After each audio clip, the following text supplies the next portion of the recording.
Hello everyone, welcome back to my channel. So यार हमने एक बड़े इंपॉर्टेंट टॉपिक्स और बड़े ही ऐसे कंफ्यूजन वाले जो बच्चों को लगते हैं कि न जाने हमने क्या क्या पढ़ लिया, वो हम सब खत्म कर चुके हैं। मजे की बात तो ये है, मेंडल खत्म, ठीक है। उसके बाद हमने क्रोमोसोमल थ्योरी ऑफ इनहेरिटेंस पढ़ ली, हमने लिंकेज और रिकॉम्बिनेशन फिनिश कर लिया।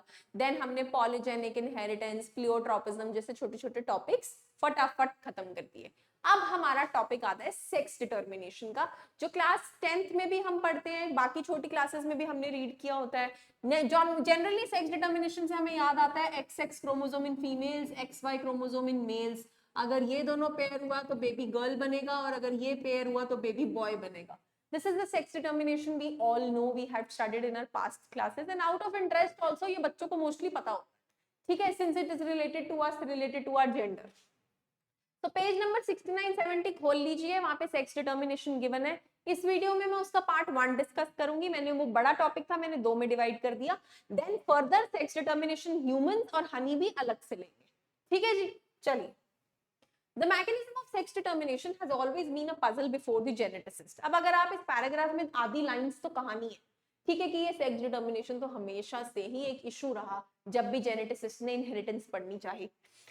द इनिशियल क्लू, लेकिन जो सबसे पहला क्लू हमें सेक्स डिटर्मिनेशन के बारे में मिला था अबाउट द जेनेटिक और chromosomal mechanism of sex inheritance, क्योंकि यार इतना हमें समझ में आया था कि सेक्स डिटर्मिनेशन में भी कहीं ना कहीं क्रोमोसोम्स का इन्वॉल्वमेंट है, कहीं ना कहीं जीन्स इन्वॉल्व है, कुछ तो है जो मेल फीमेल्स में इससे आता है और कंबाइन करता है and decides the gender of the child, ठीक है। तो इतना हम समझ पाए थे कि there is some chromosomal mechanism behind it, so it could be traced before some of the experiments back carried out in the insects. तो ये समझने में हमें किसने मदद की? इंसेक्ट्स। देखा जाए तो इंसेक्ट्स ने बड़ी हेल्प की। पहले ड्रोसोफिला मेलानोगास्टर, जिसने पूरा लिंकेज और रिकॉम्बिनेशन समझा दिया, सेक्स लिंक्ड क्रोमोसोम्स बताए, है ना, ये समझाया कि कुछ जीन्स सेक्स क्रोमोसोम से लिंक्ड होती हैं, राइट। तो इंसेक्ट्स की मदद से हमने ये भी डिटरमाइन किया।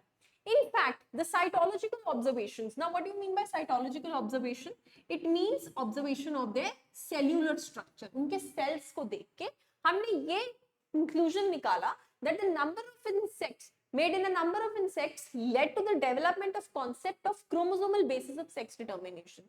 जब हमने स्टेजेस में उनके सेल के स्ट्रक्चर ऑब्जर्व किया तो हमने देखा कि उनका न्यूक्लियस और क्रोमोसोम में सर्टेन चेंजेस थे, और वही चेंजेस देख के हम इस कंक्लूजन पे पहुंच पाए कि कहीं ना कहीं क्रोमोसोम्स या जेनेटिक बेसिस इन्वॉल्व है इस सेक्स डिटर्मिनेशन में, करेक्ट।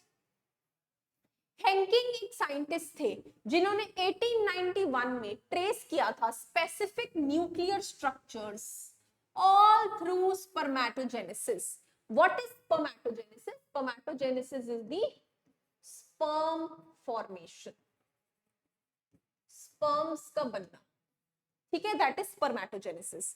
अब अपनी पास्ट नॉलेज पे जाइए और याद कीजिए कि स्पर्म एक तरह का गेमीट है, मेल गेमीट, है ना।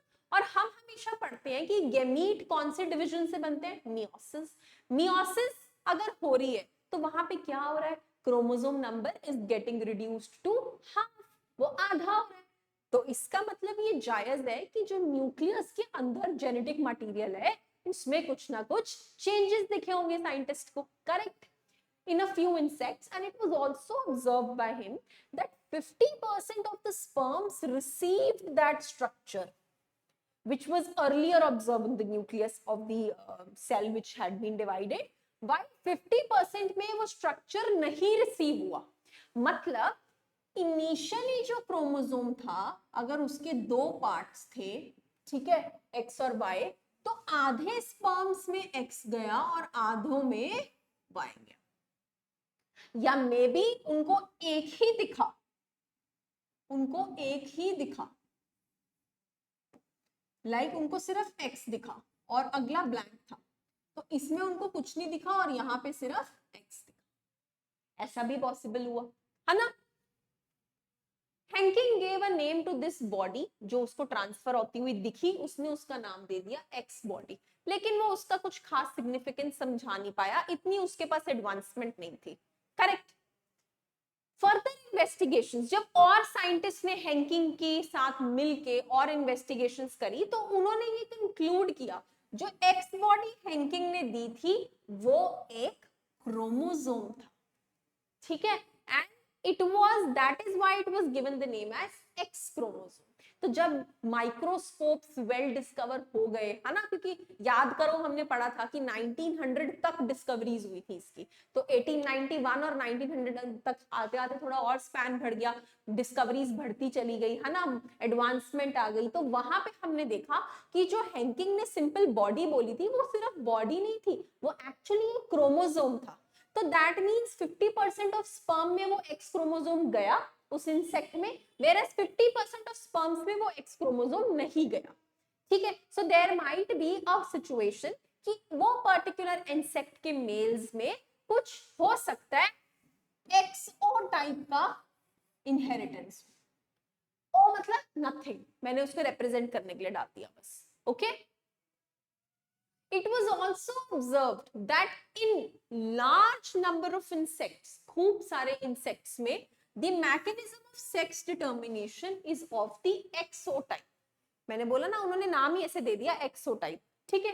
And all eggs bear additional X chromosome, सभी eggs पे क्या है, X chromosome है, besides the other chromosomes, autosome, autosome के बजाय क्या है, X chromosome। करेक्ट, ये वो वहां से ऑब्जर्व कर पाए। On the other hand, some of the sperms bear X chromosome and some do not, ये तो हैंकिंग ने भी बता ही दिया था। So eggs fertilized by the sperm having X chromosome become females, whereas जिनमें X नहीं था, they do not become females, they become males। Due to the involvement of X chromosome in the determination of sex, it was designated to be the sex chromosome and rest all were called as the autosomes। तो यहाँ से distinction हुआ sex chromosome का और autosomes का, क्योंकि उन्होंने notice किया कि सिर्फ यही वाला क्रोमोसोम है जो सेक्स डिटरमिन करने के लिए रिस्पॉन्सिबल है, बाकी सबका कोई रोल नहीं है। ठीक है, तो इसलिए उन्होंने उसको नाम दे दिया सेक्स क्रोमोसोम। ग्रासहॉपर एक ऐसा इंसेक्ट है जो एग्जाम्पल है एक्सोटाइप ऑफ सेक्स डिटर्मिनेशन में। ठीक है, जहां पे मेल्स के पास सिर्फ एक एक्स क्रोमोसोम है besides the autosome, whereas females have pair of x chromosome. मतलब ग्रासहॉपर जो मेल्स हैं वहां पे एक्स ओ है, और जो ग्रासहॉपर फीमेल्स हैं उनके अंदर एक्स एक्स टाइप है। करेक्ट, तो अगर एक्स एक्स मिला तो फीमेल ग्रासहॉपर, एक्स ओ मिला तो male grasshopper. Right, this was about sex determination का बेसिक। नेक्स्ट पार्ट में हम थोड़ी सी और डिटेल में जाके इसकी टर्मिनोलॉजी पढ़ेंगे। ठीक है जी, थैंक यू सो मच।